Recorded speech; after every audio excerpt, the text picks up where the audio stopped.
Lily James, please marry me, because you could save my ass from destruction and possibly death. I love you.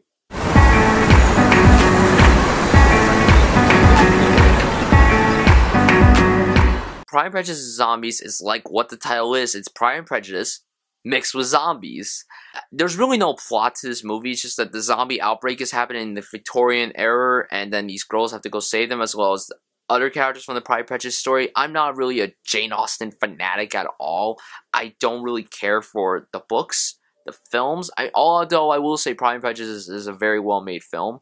I just don't really care for any Jane Austen type of story. And when I heard about this movie, I was laughing because it looked like it was going to be one of those guilty pleasure type movies. The trailers made it look like that. The commercials, the posters, the pictures, everything made it look like that this was going to be one of those guilty pleasure movies. And I gotta tell you that it really was. This movie was really stupid. It was really silly, but I had fun with it.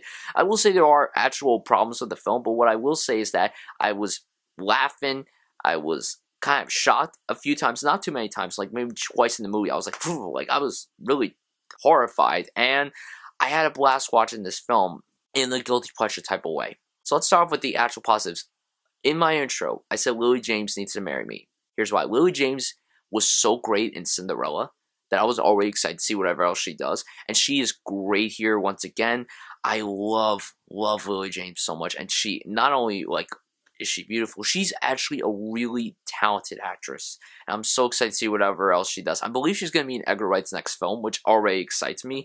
I'm always excited to see whatever Edgar Wright does, but Lily James in that, it's great. I love that. I will say that the action sequences are well done, but they are over the top, and that's what they're supposed to be. Like, the movie is so self-aware of how ridiculous it is.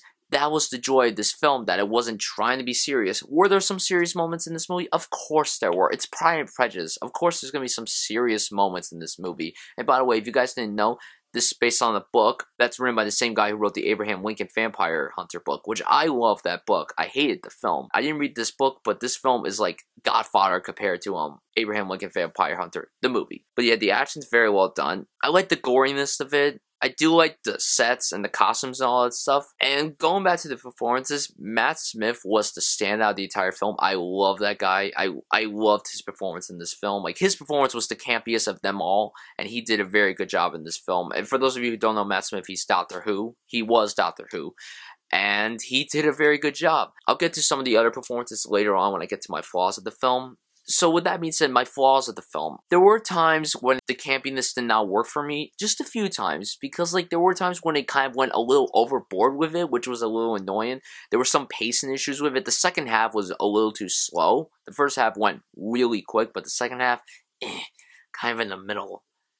Here's fast, here's the middle, and here's slow. It was right here.